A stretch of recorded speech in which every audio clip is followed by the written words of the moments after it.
Hello everyone. You will excuse me if I am disheveled and tired. I clearly need a shower, but right now it's a good feeling tired and disheveled. This is my post Metrocon vlog, my annual report of the event. Another really fun, really incredible year. I'm going to gush love over these guys. And we'll be a little bit honest too, because no show is flawless and constructive criticism is always appreciated. So we'll go through a lot of the things this weekend, a lot of the new events, a lot of the new guests and everything that happened. And you'll just have to excuse me if not everything works in the brain right now, because my brain really needs sleep. Since I know I've got a lot of toy people out there, just like, okay, well, what'd you get signed and what'd you get at the dealer room? What'd you get signed? Okay, we'll go ahead and get out of the way for you guys. So, the dealer room, I honestly didn't get that much this year, because part of me was trying to save some money back, and part of me was going, there's a few more expenses this year, because this year's Metrocon was 4 days long, which is another day of another day of the hotel to pay for, another day worth of food, etc., etc., etc., another day at the garage, yada yada. Much more expensive trip than it usually is. Worth it, but much more expensive. So, budget kind of went a little bit screwy. So, first off, that is a Figure Art Blue Ranger. I kept skipping it. I kept going, oh, I'll get it next time. I'll get it next time I see it. I'll get it at Big Bad Toy Store, online and Amazon. The next time I'm around. And then by the time that time came around, it was up to like $110 and sold out everywhere else. So that was the one thing that I was kind of going, when I go to Metrocon, I kind of want to find that. So I did find it. And it's the last of the Rangers I needed, because I didn't go for like the armored variants. So right now my shelf has 6 of the 7. I wanted to shoot this video so I could crack this open and see all 7 together. So that's probably the first thing I'm going to do, either after I turn off the camera or after I get done passing out. One or the other. And right now I don't know which is going to come first. What else? Because they had it, and it actually wasn't that expensive. That is a boxed copy of the original Final Fantasy VI. I own a Super Famicom cartridge now. This is my response to the E3 announcement of Final Fantasy VII remake. Sorry. Tired is I, sleep need me. All stars just love the box art on this thing. It's absolutely beautiful. This is one of the games that kind of floats around as my favorite game in my head. It kind of goes back and forth between a few. But I absolutely adore this game, and I saw these last year, and by the time I decided, yeah, I want to get one of those, they're sold out. So I grabbed it first day this time.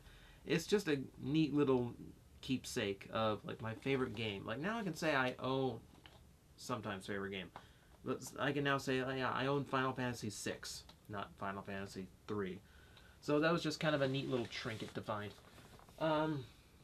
I might have dropped myself into a very scary rabbit hole, because I bought my first pop vinyl. But as pop vinyls go, it is the least poppy of the pop vinyls, because it is the Borderlands Claptrap.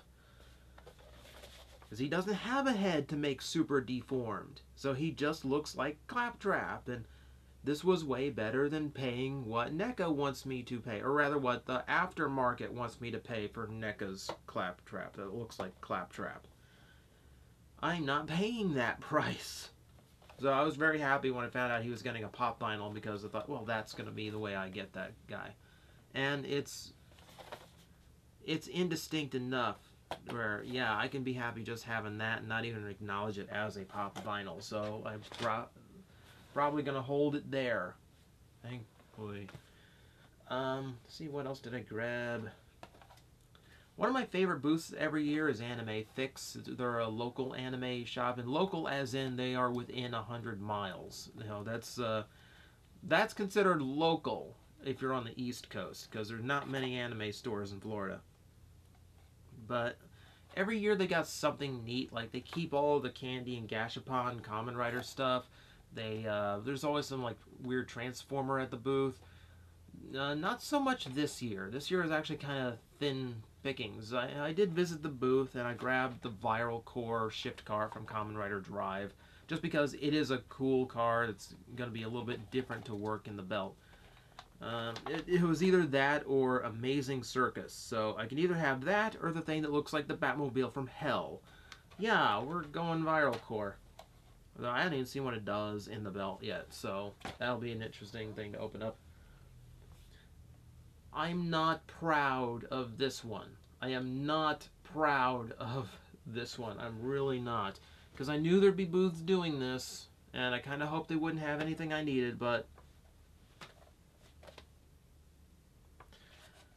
yeah, this is a Greninja. It's even the English version. The Toys R Us exclusive, I believe it was. I'm not happy with what I paid for this. I'm especially not happy with the fact that I saw a Jigglypuff there too for the same stupidly high price, and actually had a moment where I thought to myself, should I get this one too? No! Because no one should be paying these kind of prices for like $13 figurines. It's absolutely insane. Nintendo's known about the supply issue since Wave 1. And now we're up to like Wave 6. It was 6 or 7 they just announced. And we still have supply issue. They could triple the number of these things that they're making and still not meet the demand. It's money waiting to be made and they don't do it. I don't know why. So, you know, I want some outward sign that this is getting better. Like, because these just aren't fun to collect anymore. Like, I bought it because it's a Pokemon. It's my starter from XY, and I really, really like Greninja. You know, and part of me is just like, yeah, because I'm still trying to complete it. But, like, right now, between pre-orders and ones I missed, I'm, like, 5 other ones behind. And right now, on the opposite side of the camera, there's my table where I currently have Ganondorf, who I did really want, Palutena and Dark Pit, and I don't give a flip about Palutena and Dark Pit. I have them because I want the Smash Brother cast. But I only want the Smash Brother cast. I don't care about the Splatoons or the Wool Yoshis or anything like that. I just want the Smash cast. There should be nothing hard about that. It's incredibly hard, and I really don't want to deal with them anymore. So they've got until my birthday. 1 month, Nintendo. Show me some sign you are trying harder. Or, you know, or hopefully I'm caught up, you know, or by then I'm close to caught up, or I actually got to pre-order the new drop or new wave. Maybe, hopefully, I'll stick with it. If not, I'm probably just gonna sell off like half of them, at least half of them. Yeah, Amiibo. I still like them, but I'm not happy with them, and I'm not enjoying them like I should. Every year now, it seems tradition that the same guy takes more money from me than any other booth, and sometimes by every other booth combined. He goes by the Toy Addict over on eBay, and every year he has this big display full of 80s and 90s toys, all kinds of things. You know, Care Bears and old school ponies, new school ponies, and all the old Aliens figures, Power Rangers, all kinds of nostalgia stuff. And he brings a ton of Transformers. Now, the age range that these cons are typically aimed at, you kind of get the nostalgia. This nostalgia is somewhere between Beast Wars and like Armada. So you get that kind of range in there for what really sells best. But he always brings some G1 stuff that he puts out, and big tub. He's always got like a big tub of G1 stuff with him that he doesn't even know what's in there. He just brought one of the G1 tubs. So he let me comb through that, and I got some of the ones that I've been wanting for a while now. We have a G1 Scourge, the original shell former, the flying boat that he is. He needs a little bit of love. He doesn't have many stickers left, and the ones that are pretty worn, so we're going to have to repro label him at some point. And it looks like some of the paint is wearing on the die cast, so we might have to figure out what kind of paint I can touch him up with that actually color matches well. But I always liked Scourge just because he's just kind of this really kind of goofy giant head thinned arm, but I like his vehicle mode too. So that was a neat one to get. Now, to the uneducated eye, it looks like I bought the same toy twice. I assure you I did not. This is Pounce and Wingspan. These are Decepticon clones. And the idea is you have two robots that are identical, but they transform into completely different things. So this one is a jaguar, and this one is a condor, I believe. He is a predatory bird of some sort. They're very iffy in those beast modes, but that's what they turn into. So it's kind of a fun little gimmick. I've never owned any clones before, so I thought they were neat enough, and they weren't too expensive. So that was kind of a cool pickup. I think the big one for me, Transformer wise, and this is the last thing I got out of the dealer room this year. This is a G1 Ape Face. This is a horrorcon, which means that he is both a triple changer, jet, ape, robot, and a headmaster. So it is like two of the most popular gimmicks from the earlier years combined into one. I have the other one. There's only two horrorcons. I've got Snapdragon up there, and Snapdragon's a way better toy. Ape Face has a lot of issues. I might review him just for the sake of pointing out those issues. See, he's not bad though. Like, it was a fun pickup, and I do really like the horrorcons and what they're supposed to be about. They're fine. So that was a neat one to find, because I love picking up headmasters. I do it very rarely. So that's what I got from the dealer room. Some of it may or may not be appearing in reviews soon. For autograph items, I am happy with my loadout this year. And I guess we'll work into the con stuff and talk a little bit about the guests so far. I will say, I don't have time to talk to every single guest they bring. I have to pick and choose the ones I want to speak to the most. So, they had the two lead actresses from Kill la Kill, and I wish I had talked to them a little bit, but unfortunately, I watched it in subtitled on Netflix because one of the voice actor for Sangetz was the voice actor from Momotaros from Kamen Rider Den-O. So I'm like, no, I need to watch the subtitle now. So I didn't talk to them. They had the brand new Sailor Moon, Stephanie Shea, and the new Tuxedo Mask. His name escapes me, unfortunately. I feel terrible about that. But they had them too, and Danielle recorded one of those panels because she got to go to it. I did not. So I have to go back and watch that one later. I didn't get any sit-down time with them either. And then there's Travis Willingham, who was Laura Bailey's husband, and I really wish I had gotten to talk to him because he turned out to be really funny. He turned out to be really cool. So I don't know, might happen again. Might have another shot. You never know. So for the voice actors I did speak to, let's see. I guess since I mentioned her name, we'll start with Laura Bailey. Laura is incredible. She's really funny. She's really engaging to talk to, and just a lot of fun. She is big geek like you and I.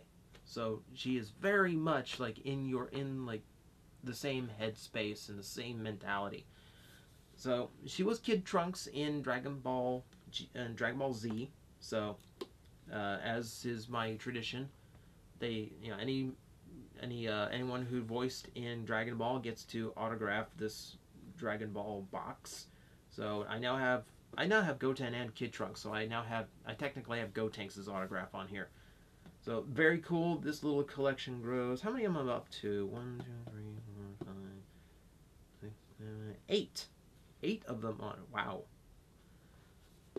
Dragon Ball has a lot of voice actors going through and all of its iterations. I finally got to ask a Dragon Ball Z actor actress something in an interview, which I'm really looking forward to. I got her to sign this too. This took some doing. A lot of you probably is not going to recognize the character. That is Toru Honda from an anime called Fruits Basket. This was the first anime where it was presented to me as a Laura Bailey series where she played the lead character as one of her first lead roles ever. And I didn't think she had ever seen one of these before. And I'm not going to tell you if she saw it or not. I'll be posting the autograph session as part of my yearly. I say yearly, but I've kind of missed a couple of years. But my day 1, day 2, day 3, which this year might have to be a day 1, day 2, day 3, day 4, or it's just part 1, part 2, part 3.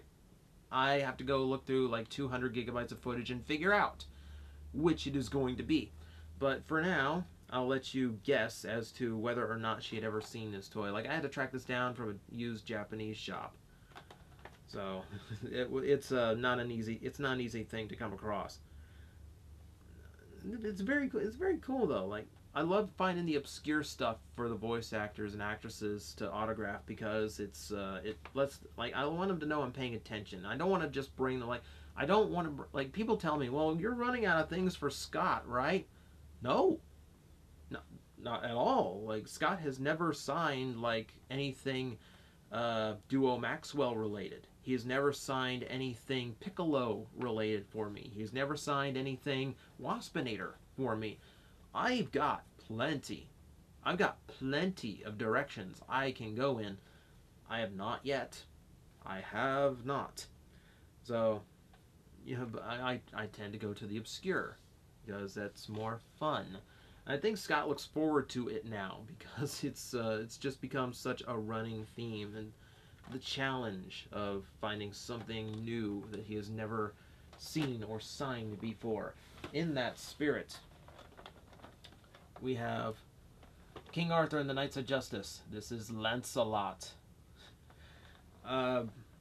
He's fairly certain he had never signed one before. I love the description he gave me. You'll have to see the autograph signing, which will be the first thing I post up, just like always. As soon as I figure out what the intro and everything is going to look and sound like this year. He would, but this took him by surprise. Like, he really liked seeing that one. And the other one for him to sign this year was Ben-Hur, starring Charlton Heston, where Scott played the voice of Jesus. Because how often do you get the autograph of Jesus? That was fun. That was another. He knows he never signed this before. But that was weird because every now and then he'll talk about, like, he was walking in for a project and Charlton Heston was there, and it's like, wow, that's the real guy, not someone trying to impersonate him. So that was fun too.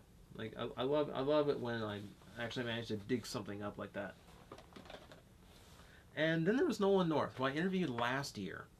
And he remembered me in that, oh, I know your face, and I remember you're not a douchebag, but I'm sorry I don't remember your name type way. Kind of weird that way, but that's how it goes. Only one from him, but I realized I never had a Ninja Turtle signed. And he did Raphael in the CGI movie from '07. I'm happy with that. I'm happy. TJ, thanks for everything. Best. Nolan North. Like, he went to town on this one. Because Nolan's actually, like I pulled something on Nolan during the interview that he really had fun with. I really want you to see that interview just so you can see exactly what went on. Like, he had fun with it. Like, he has fun in my interviews. So, it's funny, like, Nolan loves Metrocon. Nolan absolutely loves Metrocon. Because they keep them, it's a very professional place, they keep a very tight shift, and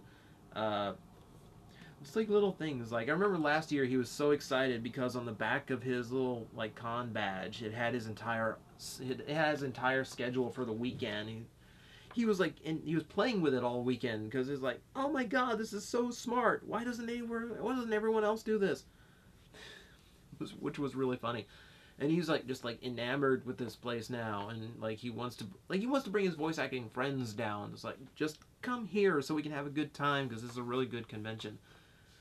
Which is cool, but you know, by the time you bring all those kind of people in, it gets really freaking expensive. Not that I wouldn't mind having Laura, Troy Baker, Steve Bloom. Really want Steve Bloom, like having everyone come down. It's fun. I love how into the con he is. That to me is just like absolutely wonderful. So that's kind of cool to be part of, because like he's looking for, like if he comes back, he's looking forward to whatever I do next time for an interview. It's kind of weird to hear from one of the guests, but no, I don't know.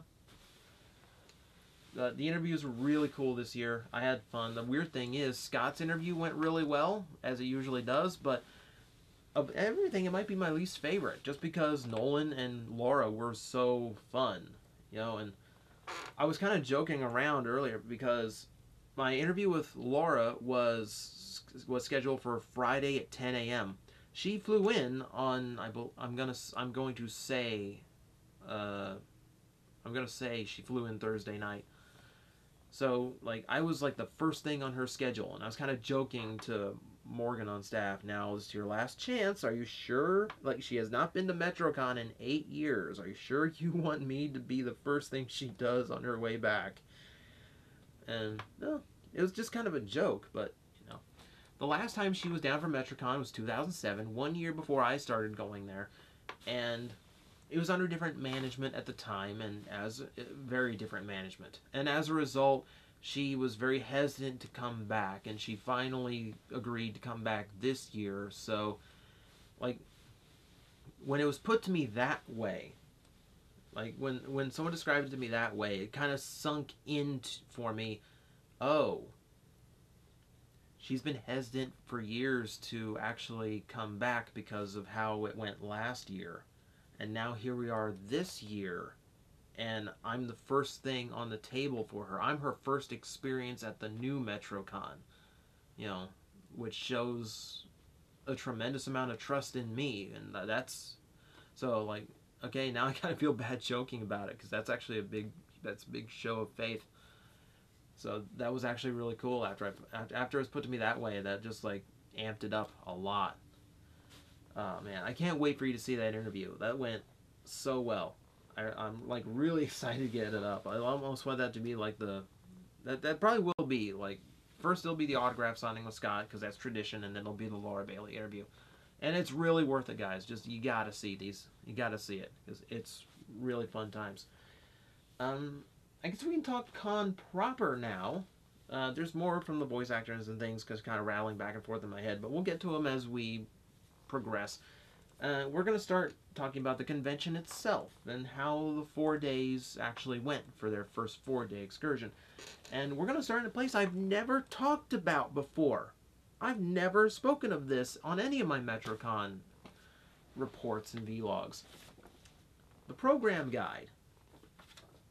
Which the guide this year, like as most years, the characters and the drawings and the lovely artwork was done by Amelie Belcher, who's there as a guest every year. I actually got to talk to her on Sunday night for, it's the first time like me and her just like really had anything to talk about, just artist to artist, because I don't get to talk to artists off, you know, as much as I would like to sometimes. And just really fun chat, a lot of laughs, and you know, very very cool person. But you know, my job is kind of like, let's kind of nitpick here and see what's going on, just to give a little bit of constructive criticism to the convention itself. And I couldn't help but notice, we're here on the bio page for all of the voice actors that were appearing this year. I just want to read you a few excerpts from Scott's bio. And we'll skip to the good parts. Fans of Transformers know Scott well, as his voice talents have brought countless memorable characters to life, including Dinobot, Waspinator, Rat Trap, Silverbolt, and Dinobot 2 in Beast Wars / Beast Machines, Jetfire and Armada, and Jetfire and Strongarm in Energon. He can also currently be heard as Snarl and Backstop in Transformers Cybertron. Currently be heard. Currently. That was 2006. Okay, it's only 9 years out of date for that currently. Don't worry, it's not that bad. More recently, Scott has been lending his voice talents to characters like Stork, the lovable neurotic Merb in Stormhawks, Grumpy Bear in the newest Care Bears, and Wasabi, yes, a blurbling ball of wasabi, in Sushi Pack. In the past 2 years, Scott has also contributed his voice to the characters in Eon Kid, Ricky Sprocket, and the Warhammer 40k video games. In the past 2 years, Scott has contributed his voice to the characters in Eon Kid. Eon Kid wrapped in 2008. So don't worry. That's only like 7 years out of date. There's 7 years. We're getting better.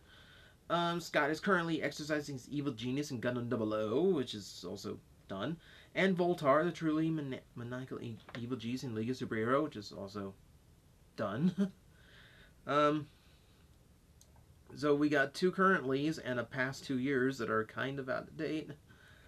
So yeah, I get the feeling this was one of those that was written a long time back and just added new paragraphs to the end, and no one kind of reread them a little bit.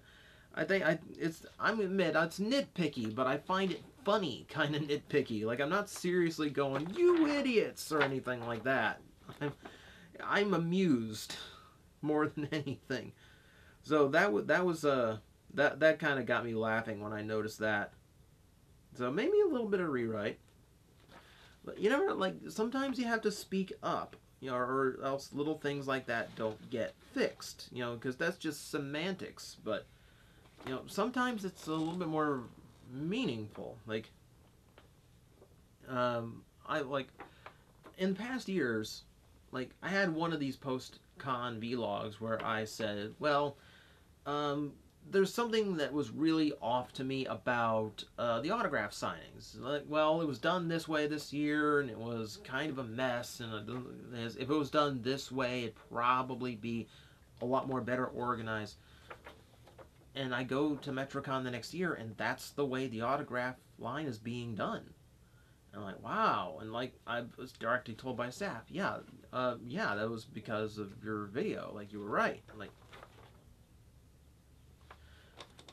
you know, that was really cool. Like, and like this year, not saying I did this because no one told me I did this, but I'm gonna point it out anyway.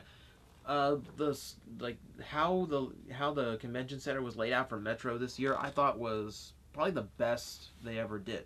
Because if you've never seen it, like there's a convention hall. It's kind of an L block kind of shape, you know, going up and then going in this direction. You know, going up and then that direction. But everything in that upper hallway there, that's all gaming, including the gaming arcade and all the gaming tournaments, as well as tabletop gaming, which is a huge room every year. And it's also where the video track was, where they're playing all the various animes throughout the day. And that was all kept in that one hallway. Meanwhile, you can see all the major events, especially guest-related stuff, is on one side of the main hallway down here, and on the other side are all of the fan-produced, like volunteer panels. So everything had its own genre in these 3 specific spots, and then of course the dealer's room was the second biggest building upstairs. The arts alley was where it always is. Main events was the biggest ballroom in the whole place. So it was really well laid out. Like, everything is like spot on here. But what I noticed and what I pointed out was this year registration was in the ballroom A, which was good because they needed that much space for 4 days. Special events was next door in B. Next door to that was autographs, and next door to that was the guest track. Last year, we had a bit of a problem when it came to how the rooms were arranged, because last year the guest track, where all the guests have their Q&A panels, was right next to special events. Special events is where like events like Star Party and Rhythm City, where there's a lot of music playing, that's where those events are held. And like, especially with Rhythm City, like the audio is just blaring very loud. And when you were in that special event room, when the music was blaring into the divider wall, which isn't even a full wall, it's just the divider, it was just like, what? Yeah, sorry, I'm checking how I'm doing on time because it's getting really late here. in that divider wall, like it just boomed into the guest track. So some of the people couldn't hear what the guests were saying, even with the microphones and the speakers. Which, uh, good job, tech guys. Aside from a couple mics cutting out because of a dead battery pack, which is you can't predict it. You can't predict something like that. Uh, I saw like no problem with microphones or audio this year. Like I saw like I saw a lot of good tech going on. Uh, yeah, but last year I pointed that out. It's like, well, that doesn't work because that's just so much noise into that room and you can't hear the actors. But if the autograph room was between special events and the guest track, that would eliminate that issue because even like the autograph room is only used 4 hours out of the day, and even then you're right next to the voice actors, so you can hear them just fine. You know, so I pointed that out in one of these videos last year. Sure enough, that's exactly how the rooms were laid out this year. And I don't know if that's because of my video or if that's just how logic dictated it should go, or just the luck of the draw of how things were rearranged. But hey, that actually happened. Like that, and it was cool. And it worked out much, much better. Like nothing going on in special events interfered with any of the guest panels. Good. That worked great. So that made me happy. So 4 days, like filling 4 days is not the easiest thing in the world for a con to do. They added events this year. There was a lot more, and like there was like 11,000 people in this one, and like just so many cosplayers. You're walking crowded hallways, trying so hard not to bump into anybody because you don't want to ruin 6 months of work. But I'll give the cosplayers this year a lot of credit because I didn't see, like, I think I saw one Naruto all weekend. I saw one Inuyasha all weekend. Like, the easy cosplays that a lot of people come and do, I didn't see. Like, I only saw one group in the Attack on Titan uniforms. And last year, there were like 50, 60 of them. There were so many. Because, oh, you just buy the uniform on eBay and just come. Like, you don't even have to be the character or anything. So it's like the easy ones, like, you know, and especially like I saw like just so many freaking Naruto's some years. All the easy ones weren't nearly as prevalent, and there was a lot more creativity and variety in the cosplay this year. Like I saw like one of my favorite ones to find was Batty and Krista from Fern Gully. Someone did Fern Gully cosplay, and like normally I miss like the really huge cosplays, like did you see this? Did you see what this guy? Oh my god, it was incredible. No, I was over there. I didn't see it. This year, no. I caught most of the good stuff. There was a Transformer TARDIS crossover that I missed out, and seeing it in pictures later on, it's like, yeah, that's good, but I'm not like swooning. But someone was there in a full Mecha Godzilla cosplay. That was incredible. Very, very cool. It's like the first cosplay was like, I have to get a picture with you. Like, I have to be seen with this gigantic thing. Someone was in full Warhammer 40k armor, and it was like towering over everyone in the halls, which was great. There were some people in wheelchairs or motorized scooters, and they had built cosplays around them, like full like Gears of War armor. And one guy put Violator from Spawn on his scooter, and he like with manipulator arms and everything.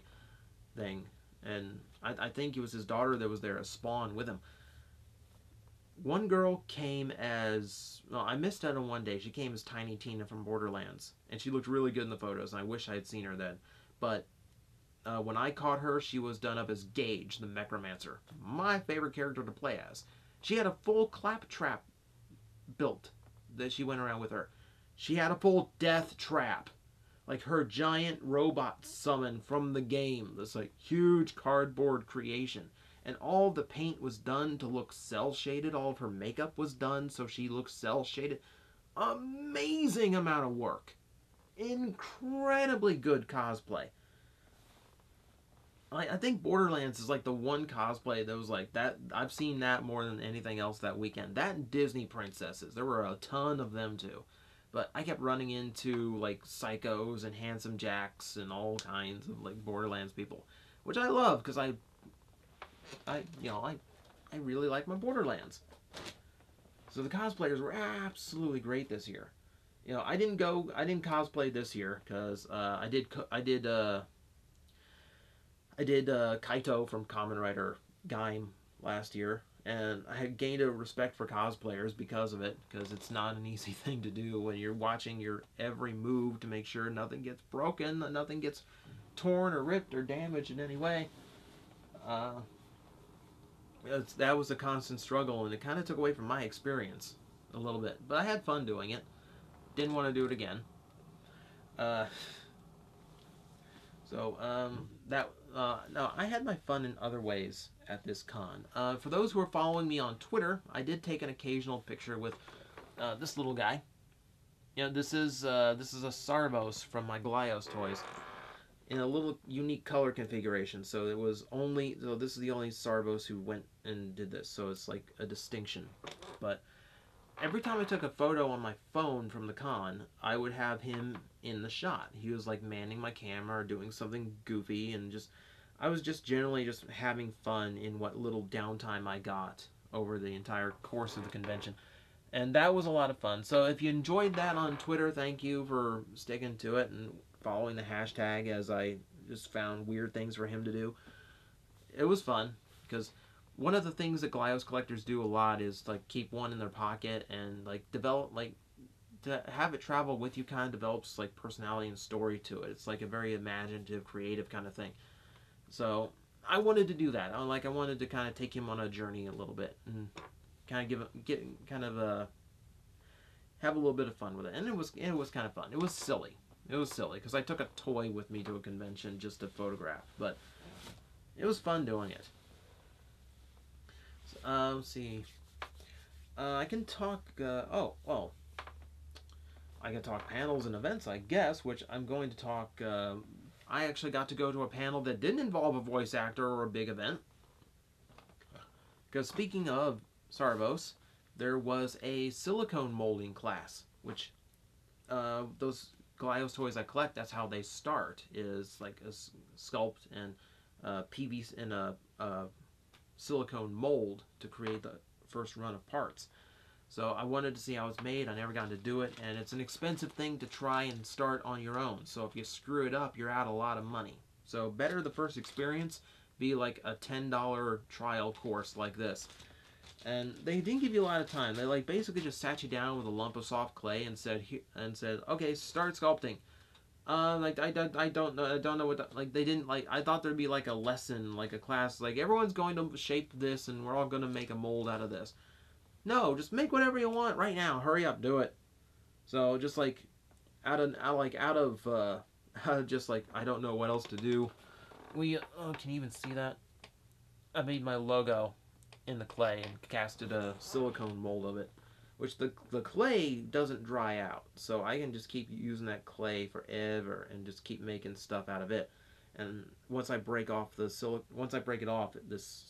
just have this clear silicone thing that looks like my logo. It's not the cleanest thing because it's just hand sculpted and very soft, like semi-dry Play-Doh. But it was a really good lesson. It was really fascinating to sit through. It's a little bit of a toy making process. I finally know in my head, and that's good knowledge for me to have. But actual events, like I said, the guest panels and everything that were really funny, informative. Stephanie Shea had a really informative panel that Danielle recorded for me. And the panels I did make too were hysterical. Nolan is hysterical. The group panels were really good. We had one really good Scott panel and one where it was mostly people just giving him stuff. Someone dug out all the ingredients and made him like a full-sized cheeseburger on his stage, like while he was doing the panel, which I thought I know it's your thing, you want to do something cool for him, but oh my god, like so many people came up and just gave him food and weird stuff for him to try and eat, and making him burgers. Like people want to ask questions. Like, that's kind of weird. Like, that's weird even for a Scott panel. But, you know, the things I want to talk about are things like big events, main events, things like that. And I guess we start in the special events, where caught the Star Party this year. Love the Star Party. James, who's the director and writer for it, good friend of mine, and he did a great job this year. I mean, it's a slow start because it was building up its concept, which was it was a sitcom spoof this year, starring a whole bunch of Nintendo featured characters. And like, something I really appreciate about the Star Party is the characters they use are well-known characters. Like, there's very little room for obscurity or, oh, I've never seen that game. I've never heard of that anime. Who is that? There's very little of that. Like, I've never sat in the Star Party and like reached for my phone and started Googling white outfit, green hair, staff weapon, click.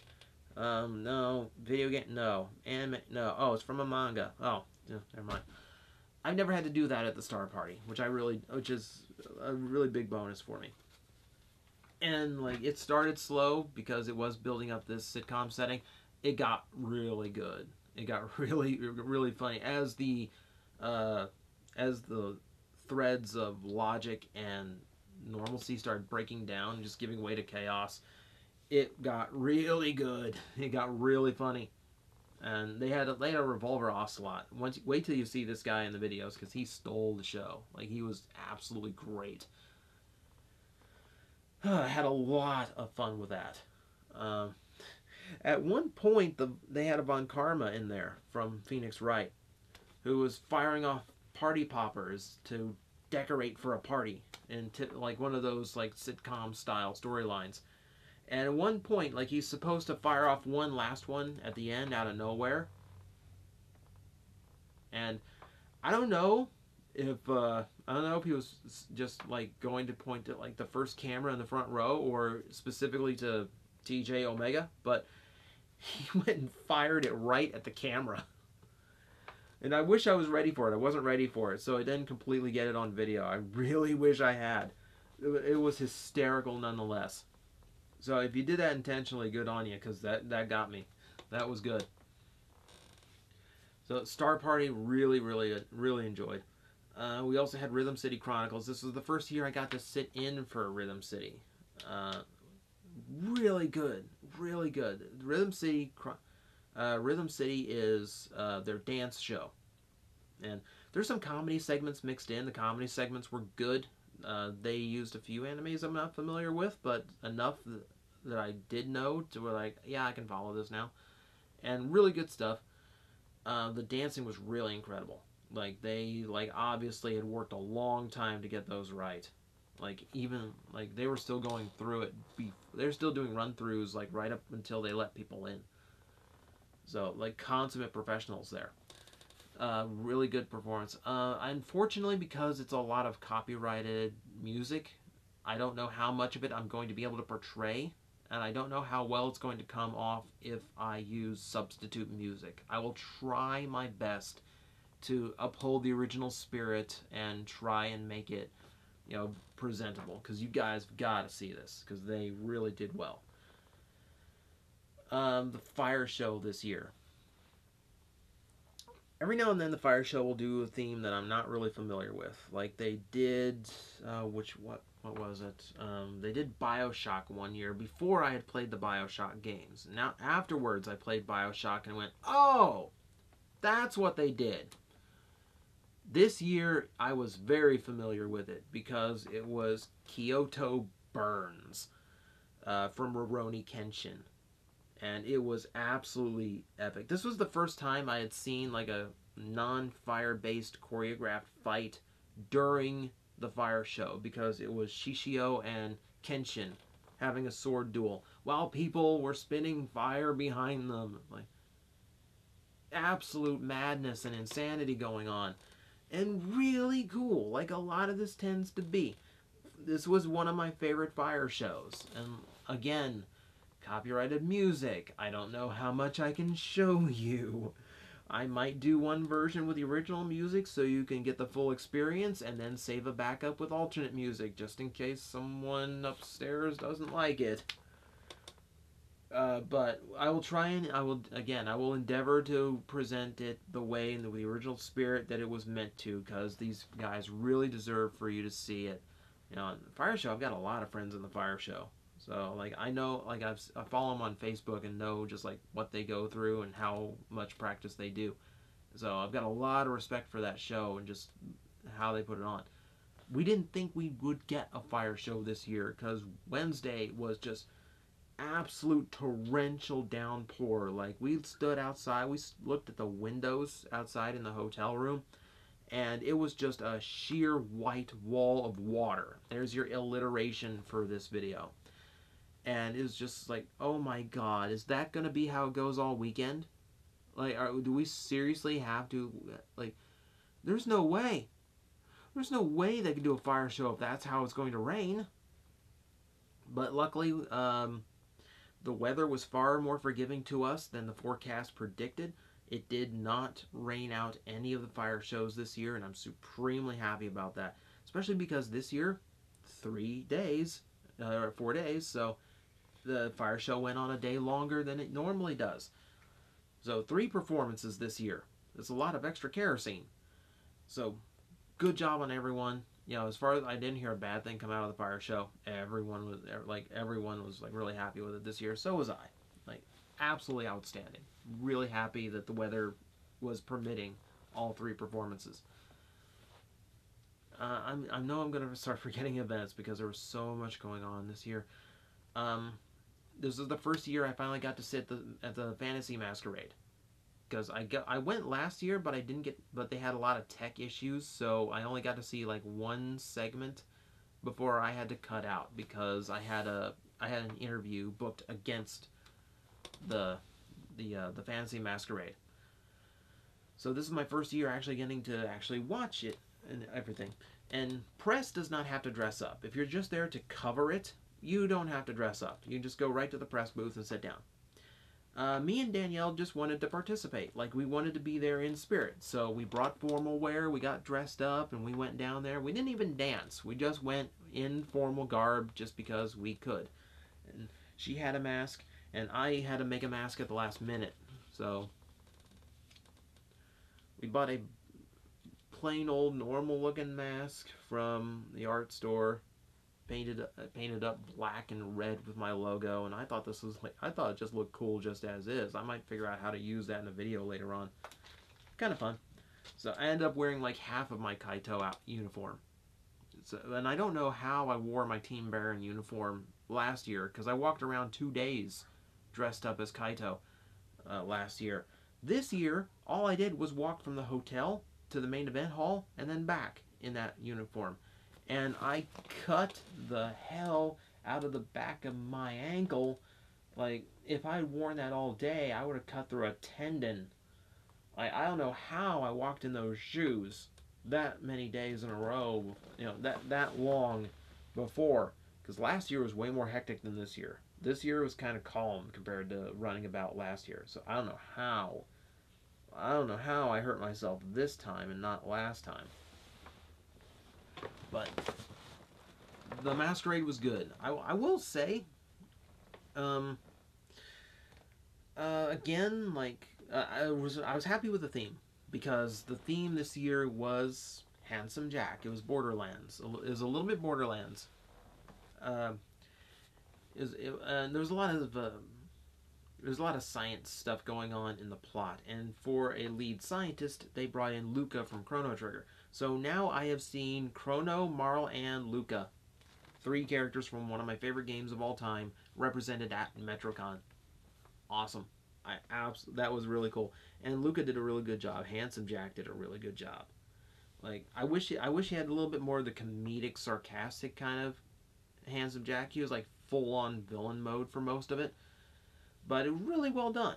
Like, I was really happy with it. And there's kind of a love story going on in the main plot with, it was Ichigo from Bleach, and I don't know Bleach very well. There's the salesman that's dressed in stripes and things from Bleach, and I don't know his name. I don't know his name offhand. He was played by my friend Derek. I know that. They also had the mask seller from Jorah's Mask there as part of the plot. And him and Derek had to go back and forth in between like the romance and the villain sides of the plot to give it a little bit of levity. And they did so good at that. Like there's one scene where I don't know if YouTube will let me post it. I don't care. You guys have to see it. It was absolutely incredible and incredibly funny too. Like they did an amazing job. It's something that should have been very hard to pull off, and I commend both of them. I commend Derek because he also had chess match to do on top of this, so he memorized all of this, and then he memorized the stuff for the chess match, which includes dialogue and fight choreography. So absolutely great job. But we had this like these three different storylines going on, and I don't know, like something of it didn't gel for me. Like at one point, like my battery was given out. I couldn't record the whole thing. There was no place to plug in, stage side. Which I got a story about that once we get to the main event. But one of the big things was this romance plot between them, and you're setting up this main hero and main villain thing going on, but there was no climax. Like in a way the story resolved itself, but in a way they didn't. Like it felt like Ichigo and Handsome Jack were gonna come to blows in some way, and they never really did. So that really so that caught me off guard. Like I had like 3 minutes of my battery left, and I'm like, no, I'm saving this for the end. I'm getting the climax, and then like when the climax passed me by, and I didn't even realize that was the end. Like I thought something else was still coming. So I don't know. The ending felt kind of anticlimactic. I don't know if that's just like the style of story they do because it's my first time at the Masquerade, but I don't know. Something about it felt kind of incomplete. Um, I didn't get up and dance, but they did leave in plenty of dance segments, a lot of variety of music. For something called a Masquerade Ball, very no slow music, like nothing like for a romantic dance you could do. But there were events, and there's one thing I was really upset I couldn't record because they did a surprise proposal on stage, which was beautiful. It's absolutely amazing. Like it's not the first proposal at Metrocon I've seen. It was really cool to see it, and I was like, oh man, I wish the battery still had life. So unfortunately, I did not capture that magic moment. But the Fantasy Masquerade was good. I'm looking forward to it next year. Maybe I get up and dance with what limited white boy dance skills I have. We will see. Look what else. I'm trying so hard not to forget anything. I'm trying so hard not to forget anything. Rhythm City did that. Fire Show, Star Party. Okay, the only thing we have left is let's see. There's stuff I didn't get to do. Metro Massive, which are the main event raves, had a Toonami theme this year. So this is like the first year I ever thought maybe I'll go to the rave because it's Toonami. And then I never made it to the rave because it's way late, and by then I'm completely burned out. Also, in the realm of completely burned out, they did a skit show. One of the brand new events, they did Metro Night Live. This was Friday at midnight. And from what I heard, it was great. Like, I have to hit up John, the Shades from RBT. I have to hit him up for the footage later. Because I really do want to see this. Apparently it was really funny. But it was just too late. I know it was opposite a Fire Show, but even an 11:30 or 11 start time felt like maybe I could have gotten to that, but I just midnight I was dead. I was absolutely completely gone off my feet at the time. So that one unfortunately I really hated to miss because I really wanted to have some kind of opinion on the new show. They put on this brand new big event and I couldn't be there for it. The new event that I was there for was the superhero comedy stunt show, which was a lot of Marvel comic characters, good guys, bad guys, fighting it out on stage, and with a theme of Captain America and uh, Red, Red Skull from Hydra, which actually went really, really well. Extremely good event.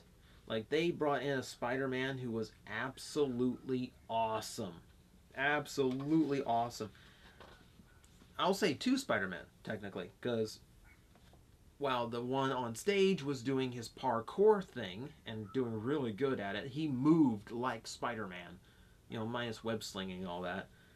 But off stage, someone was doing the voiceover, and they were really in sync. They did a good job of portraying, like, one character on stage was actually talking, and they both fit the characters they were doing very well. So excellent job by both of them. I love the Red Skull and the Baron von Strucker they got too. Like, they got a really, really good cast to portray the new show and all the comic characters. That was really cool. So I can't wait to see if they do that next year, if they go DC or they go some other realm of Marvel. Excellent job. Excellent job. That was one of my favorite shows, and you'll see a lot of highlights from that one. Then we got the chess match itself. And the chess match itself was, as always, really cool and epic. This year, the theme was brains versus brawn.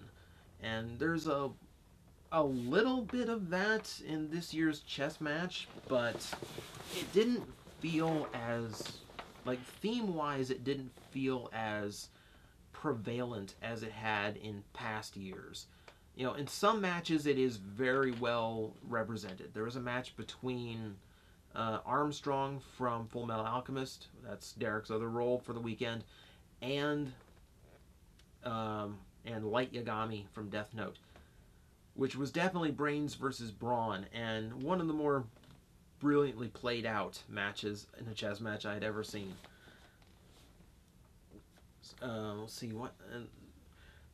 I didn't have much problem with the chess match this year. It was a really good show. The fight choreography was really good. They brought back Phoenix Wright to add in a lot of the comedy segments this year, so it was a very serious plot and had a lot of drama going on, but there's just enough comedy mixed in to get away with it. Yeah, I could have used like a total goofball fight in there at some point. Like what was it last year? Like, we had just like, there was a few fights last year, just like absolute absurdity. The Master Roshi fight, that was one last year that was absolutely absurd. And that one, like, that was a good bit of levity. That was a good break between everything. The stuff that one of the things about Metro is if you have constructive criticism, they take it up and they want to hear it. Like, I was asked Sunday night, well, what'd you like about the chess match this year? What didn't you like about the chess match this year? And at the time I said, well, I can't really think of anything I really had problem with, but this year, like, what I liked about the chess match, I liked killing off both of the kings before the end. That was different. So that was that was unique. Like, oh, by the way, spoiler alert. But it definitely changed up the pace. It definitely changed up the attitude of the chess match, and it was very, very hard to predict. And there's another twist to it that where the real villain of the chess match was revealed, and that was a really cool twist too. And that one I'm probably not going to spoil, just because seriously, like, they usually have like a official upload of the chess match, and John over at RVT will usually post up the chess match. I don't know how long he'll take to do that, but you definitely need to see that twist because it's really, really cool. But things I liked, things I didn't like at the time, I didn't have an answer, and it's probably because it was the night of the fourth day of the convention, and my brain had been reduced to plasma. But I, sitting back and thinking about it, and having a little bit of sleep in my body since, if I'm gonna say anything, it's like, well, I didn't really like this or that. Um, for me, it was the cast itself. Because the hard part about these events is you need 32 different characters, and you need them to all be like they need to play well off of each other. If you can find parallels between popular characters and have them fight it out, it's going to draw an enormous reaction from the crowd. It's going to be an extremely cool thing to see. Um, this year, I will admit, I didn't know who most of the cast was. You know, like there's a character in there, and I can't remember his name now, who was only in a manga. I'm like, I admit I'm behind on modern anime, but I don't read any manga, so I didn't know who it was. There was a character there from the Highlander anime. I didn't even know there was a Highlander anime. Or if I was told, it completely slipped my mind. I completely forgot about it at some point. But and then there was things like Nick was playing a character from, I want to say, Modern Warfare 2. And if you know Modern Warfare 2, he looks exactly like the character. Like, Nick goes all out. Like, he'll spend months just trying to get his beard right. But I didn't. I don't know Modern Warfare 2, so he was just a guy in camo with a gun. Like, he was saying himself that someone asked, "Were you that guy from American Sniper?" No. And some of that comes from, like, some of it is just in more realms of obscurity. Like, most of the white side of the board this year had like the main characters were from one of the Tales games. I don't play the Tales games, so, and like, I was with Danielle. Danielle doesn't play the Tales games, you know, and they're not big enough characters media wise to know, oh, that's who that is, you know, because generally there's these like big icon characters you can't not know. This year's chess match had, like, okay, Phoenix Wright. A lot of people know Phoenix Wright. You know, even if you don't play the Phoenix Wright games. Tifa from Final Fantasy VII. Everyone knows Tifa. Like, even if you're not a gamer, you probably know Tifa because it's that big. But there weren't enough of those, like, mainstay anchor characters that a lot of people know regardless in order to hold me down and, like, let me pay attention to character wise. And I fully admit some of that might be just personal ignorance. You know, I'm just not keeping up with the times and what anime is hot and whatnot. But in past years, we've had Sailor Scouts, and everyone knows Sailor Scouts. Um, my friend Matt in the chess match has played multiple samurai, and it looks like he's wearing the same outfit every year, and it just gets more tattered up every year. But he played Samurai Jack, and he played Goemon from Lupin the Third, and okay, a lot of people, okay, maybe not Lupin so much, but a lot of people know Samurai Jack. You know, and that was the year Phil Lamar was there, so even better. This year he was playing a samurai again, and I could not tell you for the life of you what samurai he was playing. I had absolutely no idea. He's just really good with a katana. Like, Matt is just really good at katana. He's probably one of the better performers in the chess match. Everyone's really good. Matt is just like, whoa. So, yeah, yeah. I don't even know if he's watching, but yeah, I love you. I don't know what I'm doing at this point. I need more sleep. But that was probably my only issue with a chess match. And I think part of it is hurt, like, that gets hurt a little bit because chess match lately, in the last few years, has really abbreviated the introduction sequence. Like, you're just kind of expected to know the characters as they come out, and they'll come out in big groups. You know, one year, when they were wrapping up their big 5-year storyline, the villains all got a very brief introduction where they basically just, who they were was just read off of a big list. But then all the heroes appeared at one time without any kind of read off. And I'm like, okay, that's a little frustrating because there's a lot on the... Okay, now I heard all the names on the black side of the board. There's a lot of people on the white side of the board.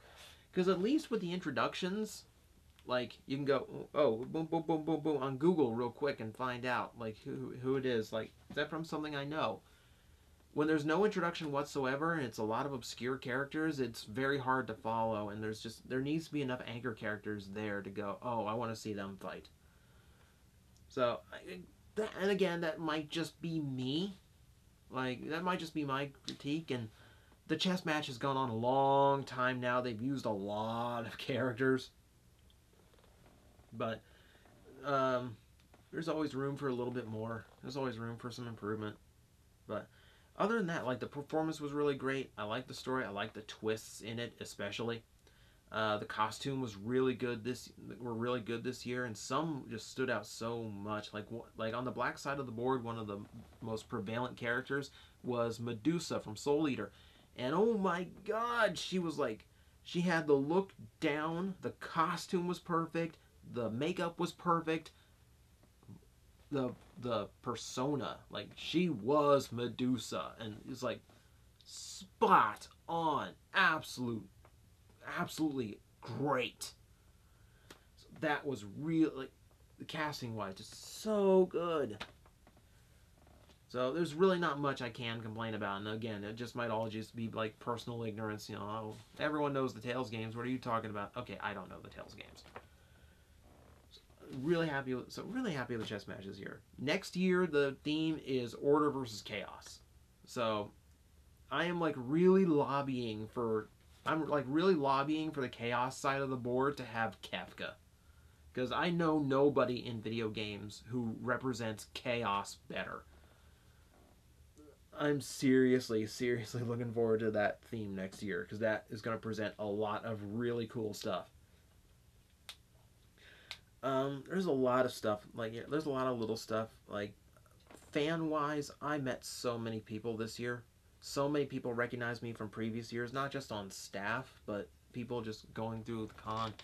I had stopped for so many hugs and so many little talks, and I had people, like, someone on Wednesday, I was heading back from picking up my press badge, and someone stopped me for a photo at the Sky Bridge. Like, oh my God, TJOmega, hang on, I need a photo. Really? Like, oh, okay, I'm not even wearing a logo shirt yet. So that was amazing. Like, the con hasn't begun. People want photos. I took more photos with people this year than any. I had people on Monday morning when we were checking out of the hotel recognizing me and saying hi. It's like, that is like, for like one weekend out of the year, I kind of get to pretend I'm famous, and it's a weekend where I really have to watch my ego. But I love meeting people. I love when someone comes up and says, "Hey, I've seen your work." It's like, and usually every year I hear someone say, your Metrocon videos are like the reason I decided to come to Metrocon. That means the world to me. Always so cool when that happens. So that was a really cool experience. Like, I love doing that. It almost makes me want to hold a panel just to see how many people would show up, because I'm that curious at this point. But, like, you keep flipping through this. I'm making sure I covered everything I could possibly cover. I talk about all the events, things I missed, and the few things I missed, because I didn't miss much this year. Like, everything was laid out pretty well, so if you wanted to catch everything, it was possible to do it. There's always a few weird things. Voice actor farewell, I never want to miss. This year was booked against the chess match, so I'm like, okay, so we have to see the chess match on Sunday, which meant I missed the Scott panel. Not like I need 3 of them anyway, right? So there's always sacrifices, even on 4 days. But just like going there and having all these people who have seen my work and appreciate my work, it's just like, it's so different than what I'm normally accustomed to. Like, at opening ceremony, like last year, the coolest thing that happened was this video I entered for the AMV contest, which I didn't enter this year. This is like the first year in a long time I have not entered the AMV contest, because I finally decided I kind of sort of get paid to make videos, so technically, on a technical level, I'm a professional, and I really shouldn't be entering this contest. So I voluntarily took myself out of that little world. And I really don't need to anymore, because last year's video was the Metrocon tribute that I did. I couldn't think of an anime theme, so I did an anime con theme for my AMV. And Nick and Alex liked it so much they pulled it from the lineup at the AMV contest, and they aired it at closing ceremonies as a surprise for me. They didn't tell me they were doing it or anything, which was incredibly cool. This year it played at opening ceremonies. Like, there's this little quick little video that plays before opening ceremonies every year. It's just kind of a crowd warm up, and then opening ceremonies begins and they go through everything. This year, the first video that, like, they still played like the drumming robot thing, but this year the first video they played was mine. My video was at opening ceremonies this year, and Alex introduced it. When he introduced it, he drops my name at the main stage at Metrocon, and the crowd actually goes, "Whoa!" Like, you liars. You don't know me. If you did, that's incredible, because that's really cool, and every time I hear it, because I never get to hear reactions to my videos live, so that's incredibly cool. So they played it at opening, and it's a really good video for opening, because it's a little snippet of everything that's available at Metrocon. And Nick, Alex, if anyone there is watching, give me like one more year of recording in HD, and I will get you a new version that has all the new events. We'll update it to be a lot more current and with a lot more variety too. So I'll get you like a much nicer one here in another year or so. But there was something that came up about opening ceremonies that kind of gutted me a little, and kind of brought a few things into like a little bit of perspective. So Sunday night, I am at the after party. I hope I'm not giving away any like trade secrets to like or anything like this, because I think everyone knows there's a staff party after Metro. But when it comes to people, like, if you, the people who get to come to staff party are the performers, the security staff, the convention staff, the special guests, any who are left, and then me and John's groups, which consists of all of 4 people total.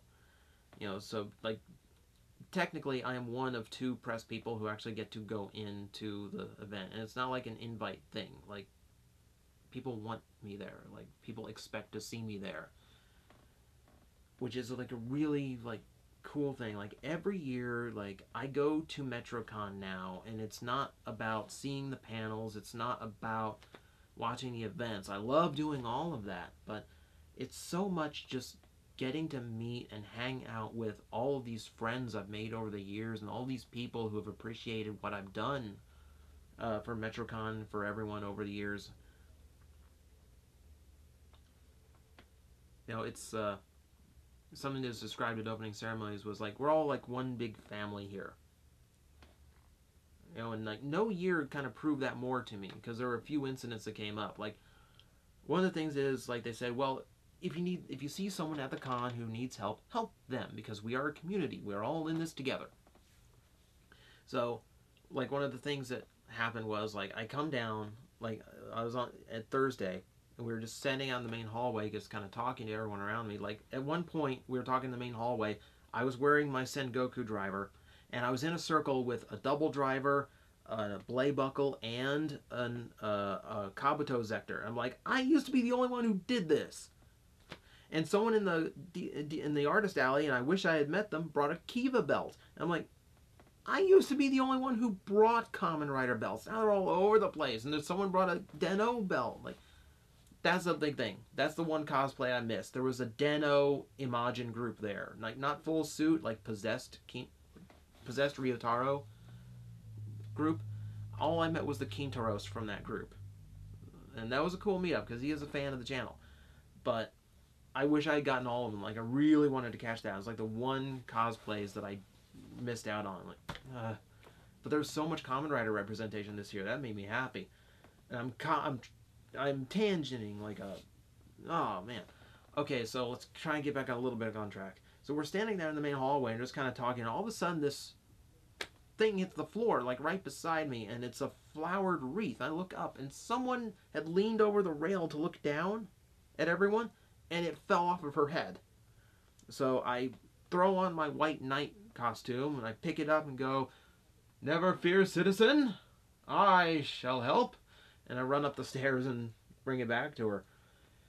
The cooler part was before the chess match. They were working with a new AV group this year, and as a result, the tech guy Lex, who, is another friend I've met at the con every year. He didn't have extra cords or plugins set up for the press booths like he usually does, and it was overloaded. So even if we found a place, we couldn't plug in because we didn't want to risk blowing the circuit. So the only place to plug in was at the far end of the room, like all the way on the far side. We to find a plug-in that was on a different circuit, and I brought like 70 feet of cable. John brought 100 feet of cable plus a power strip. There was another press group there who brought a 200-foot cable and another power strip. So it was John's 100-footer, then my 50-footer, and then John's power strip and my extension cord going to his camera on the left side of the stage so he could power and record his all the way through, and then the other extension cord all the way to the other side of the stage, and then into the other power strip, and then me and the other group, which was Geek Arch, I believe. So look up Geek Arch, and like, because they, like, if it wasn't for them, like, we wouldn't have been able to get the chess match this year. If it wasn't for, but that was the thing, like, none of the three of us would have gotten the chess match this year if we hadn't all gotten together, pulled together, and done that. Like, it was a complete team effort. There was nothing cutthroat. We weren't out to stab each other in the back. It's like, no, I'm getting this. No, this is my shot. This is my footage. Like, you can't share my power strip. It's mine. Nothing like that. It was a group effort, and we all benefited, and it was awesome. Like, this moment of camaraderie. And we were setting up like mad, trying to run the cable and get it all taken down and everything. All this before all the events started. We were doing this when they were still piling people into the bleachers. But it all came together. Everyone got the chess match recorded. I wish I could have gotten it I wanted to get it from 2 angles this year, and unfortunately that was not possible. But it did work out in the end. We got the whole thing done. So that was incredibly cool. And it was like, that was the lesson that Alex imparted at opening ceremonies, and we executed it at the main events. So everyone helping each other. It's really the kind of place Metrocon is and really should represent. I will admit, this year there were issues on the Facebook group. There were some isolated incidents. A lot of people who didn't feel like security or volunteer staff was making correct calls, and some that felt they were being harassed and kicked out unfairly. And some of it's legitimate. Sometimes it's legitimate, like, okay, if you're trying to sneak drugs into the rave, yeah, you're out. Like, if you're just being a belligerent jackass, yeah, you're out. Because, I'm sorry, it's a private event you pay to get into. So if you're not following the rules, you're gone. But a lot of that was judgment call, and a lot of that was from, there was a lot of new staff this year, a lot of new volunteers, a lot of new security guys, and not everyone worked out. So a lot were not doing their job correctly, and some of the con-goers suffered from it.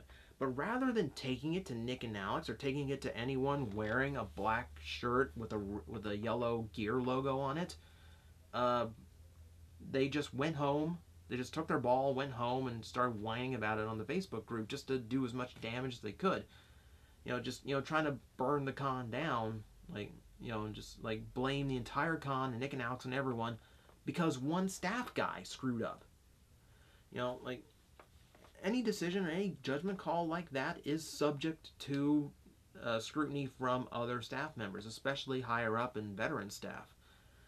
So, I'm sorry, but like, taking your ball and going home and just like being all butthurt about it and like just trying to damage the con, that's not the way to go about it. Like, if you have a problem with one member on the staff, You take it to another member on the staff. You tell them what happened. You let the call be like come from another source, because like nothing helps the way just going on to Facebook and complaining, because the Metro staff keeps such a tight shift, like, and their big concern is making sure everyone is safe and everyone has a good time. So if your good time has been impaired by someone on staff, you tell them.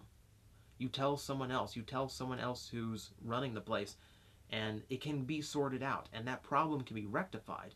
When you go home and just complain about it, that whole time that you're there typing up your giant long post, Metrocon sucked because they didn't like my costume because I wanted to show half a nipple, or anything, or whatever.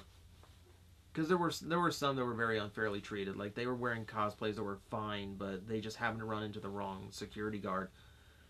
But all the time that's going on, the guard that kind of screwed up your Metrocon is screwing up other people's Metrocons.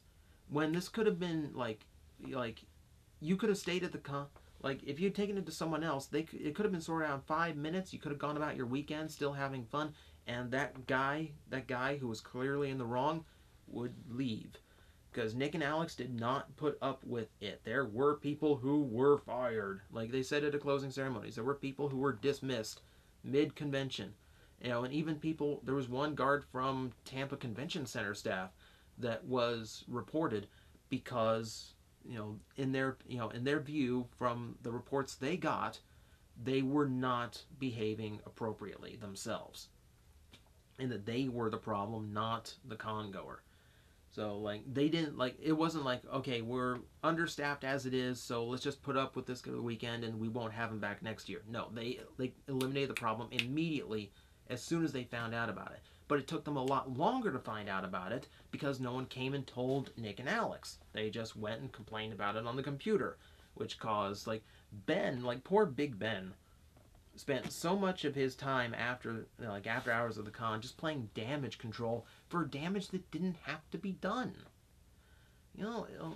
It's just upsetting because, like, in my experience, like, there were a lot of reports going around. Some people even like being very judgmental and harassing of one guest in particular.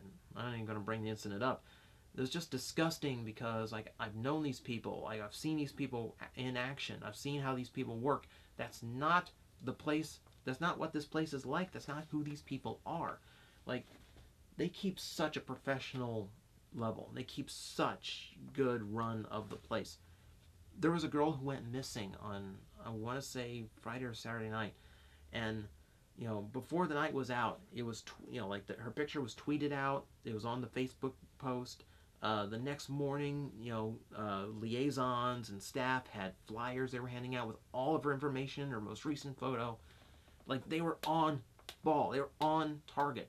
They did find that girl, by the way. So, happy ending to the story. But, like, they, instantly, they knew the problem. They did everything they could in their power to immediately tackle it and fix the problem. And they did. And that was great. And that's the kind of staff that it is. For, like, a lot of the mud that gets slinged, that's not who they are. Like, I've known these people too long, and I've seen them work. And I've seen them work more personally, more up close than even other members of press have. So I know for a fact they are good people. They're really good people. And they do their job really, really well. And when problems come up, they handle them. But they just have to be known. They have to know what the problems are. It just has to be brought to them when the issue comes up. So for all that mud that was getting slinged, all the butthurt going around, no, there were problems. They addressed the problems. And they addressed them as quickly as they could. And they just could have been way quicker if it was handled by everyone. Like, it was handled by the con goers. Some were kicked out illegitimately. I'm sorry your con was ruined. I really am. Some were kicked out legitimately because there's always shady stuff going on. The bigger a convention gets, the more shade gets let in. But this was all tangenting from something that happened at opening ceremonies, right? So let's go back to that. Let's rewind. So at opening ceremonies, they played my video. They played my big Metrocon video. It's a great video to play at opening ceremonies because it's such a nice little everything, little encompassing thing about what Metrocon is like and the feel and the drive of the place. But when Alex introduced me last year, I felt it was like just kept as a surprise because he started describing it. When he started like describing what the video was, he said it was from one of the members of the press. And I felt that year I felt like, yeah, he's kind of keeping the he was trying to keep the surprise as long as he could. This year he announced me the same way, member of the press. You know, at opening, and I knew the video was coming up, like, but like somewhere in here, like there's this little bit of, I don't know, like a little bit of disappointment to that. Like if you see the shirt, you know, that's my logo on the left and the Metrocon gear on the right. I needed to make a new shirt for this year because I never needed 4 shirts for a con before. So I decided I never get to wear the gear. Like, and for me, Metrocon is like I leave my home and my family to spend a weekend at home with family. Like, you know, because I love those people. I really do. Because they're such good people. They're warm and they're kind. They're funny, and they're just so good. They're such good people up there. And every year, like more and more, they make me feel like I am part of family. I had a heart-to-heart with Mary, who's really the first person at Metro who had faith in me. And, you know, she's, well, you guys remember there was one year in the vlog where I was really upset because Scott asked me to come, like Scott invited me poolside on Sunday night, and I go down there and security kicks me out because they don't know who he was, and like at the time, like really broke me down. This year it's like there's no invite needed. Just like wear your badge like everyone else has to, and just walk in. Like you belong here now.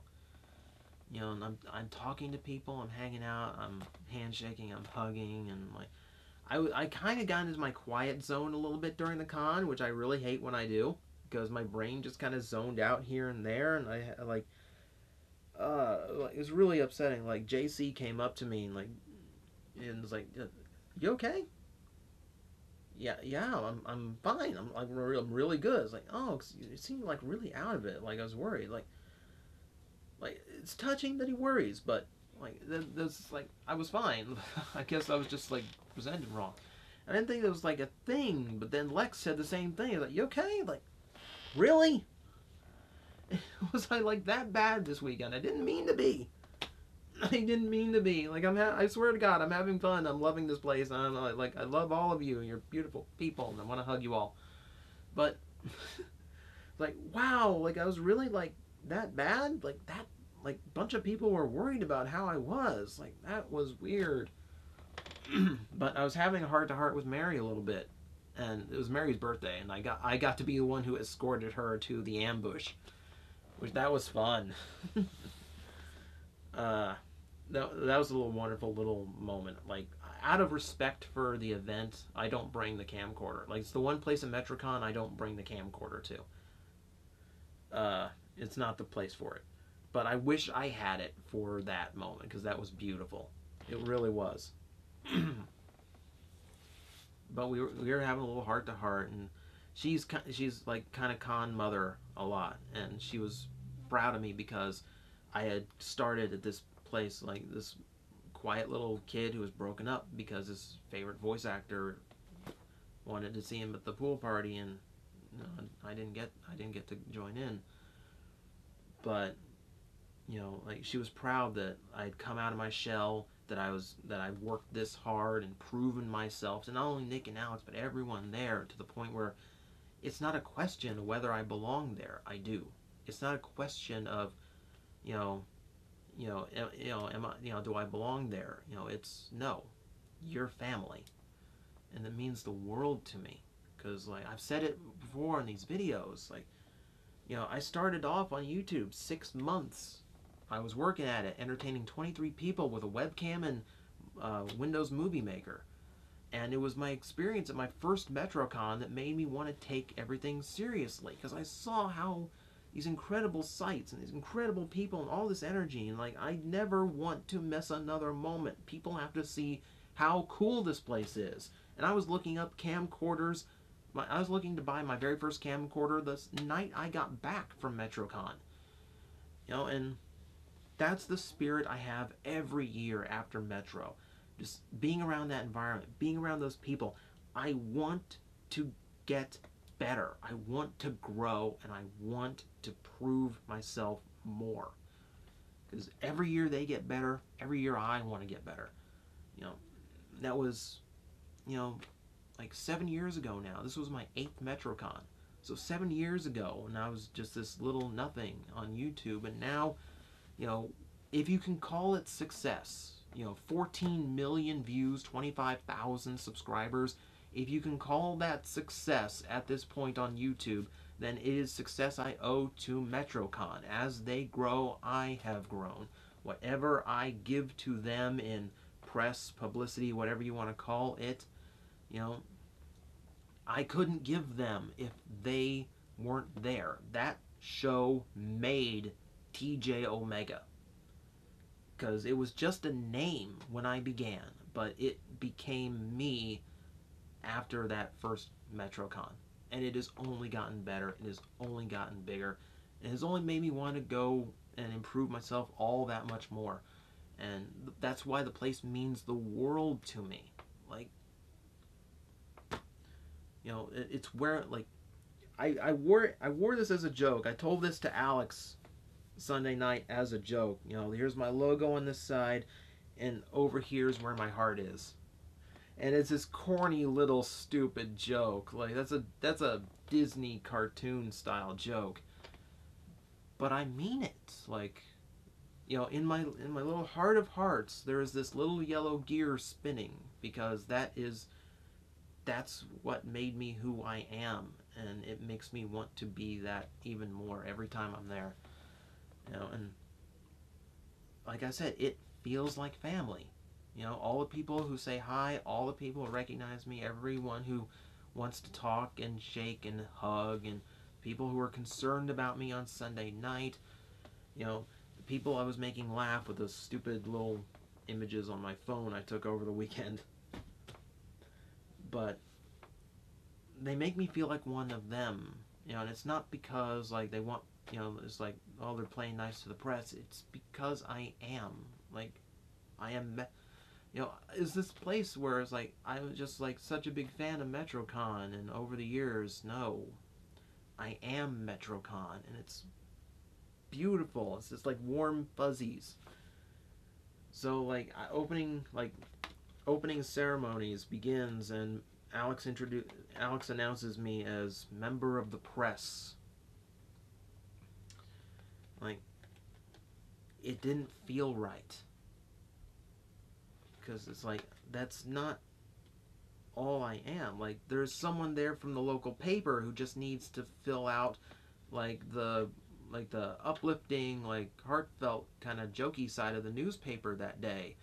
You know, and there's someone there that's just like, hey, I want to get in for free, and I kind of have this YouTube channel or this blog or whatever. You know, that's not what it's ever been about for me, you know? So, like, it's not who I am there, you know? Like, talking about being better, I want to be better. Like, I don't know how, but, like, I want some, like, some official capacity next year.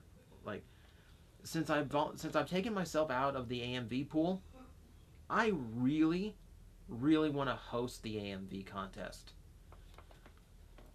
Like, I want to do something at Metrocon that is for Metrocon.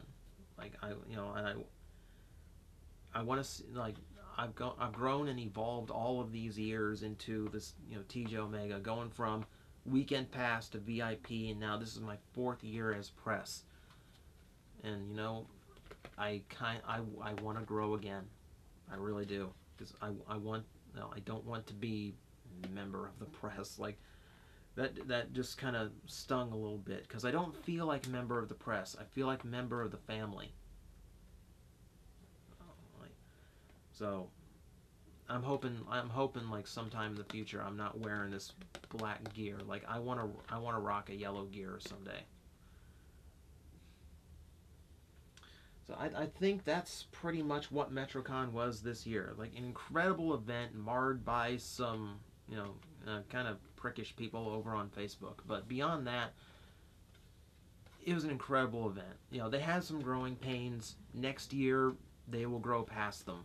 And it'll be even better than it was this year. Because this year really was incredible. Like, the shows were outstanding. The cosplays were amazing. And the guests were huge and wonderful. I cannot say enough good things about Nolan and Scott and Laura. They were the 3 best interviews I've ever had. And they're so much fun to do. I can't wait for you to see them. And I'm really looking forward to next year. Not only the theme, but like I want to go back to my family again. Like I hate being so far away. Like I wish I was closer to Tampa so I could hang out a little bit. But I have to wait for my turn. So I spend 300 years. Like I said it last year. Like I spend like 365 days away from home until I get to go back. But I miss it. I'm only a day out, and I really do miss it. So I'm gonna wrap it up here because I'm gonna start getting sappy, and I really do need to sleep. And my voice is like really haggard because we've gone on almost an hour and 40 minutes now. A lot to get through. Big year. I'm really looking forward to next year. Next year, Ben Badger, dude, we run into each other a lot this year. We need to just sit down and talk. Like, you and I never get to kind of talk shop ever. Jessica, my favorite fangirl. I didn't get a Jessica hug this year. That was annoying. What else? Like, oh, don't forget my backpack in Tampa when I'm driving all the way back home. That was stupid of me. And, be a little bit more open next year and don't, like, meander around like a zombie being unresponsive to people. No, like, I want to go back. It's barely over and I want to go back, and that's how it goes every year. So, everyone who watched, thank you for listening to me be very long-winded. Thanks for listening to me just kind of gush love over this convention that I go to every year. And stay tuned because the Scott signing went really well. The interviews went outstanding. And guys, you have got to see the events. With my current schedule, I get a lot more free time to edit. So a lot of work is going to go into hammering out these videos. I'm going to make sure, I'm not going to have a repeat of last year where, last year life got like really down on me. So it got like impossible to get last year's videos out. And I want to get those out at some point. We might use them for hype up next year. But this stuff will come here. I'm hoping all of it's out in the next 2 months. We'll scatter it amongst all the normal releases. And I know a lot don't watch it, but trust me, it is incredible stuff. Give it a try. You've got to see the heart and the soul and the passion these people put into this goofy weekend. Because for me, it's 4 days of recording and then like 2 months of editing. For them, it's like half a year of work for 4 days. Some of these guys work 6 months on a show they're going to do once. You really have to see how good they did. So, I will leave it at that. Thanks for listening to however long you listen to. If you made it this far, I love you. For anyone who's watching from Metrocon, I love you guys too. I do. And I will see all of you guys next year. I'll see all of my usual people on YouTube soon as I get back on my video schedule because I'm back to the grind starting tomorrow. So, thank you for listening. Please keep an eye out for all the Metrocon videos. There are going to be a ton of them. I'm just going to keep gushing here. I gotta stop. See you later, guys.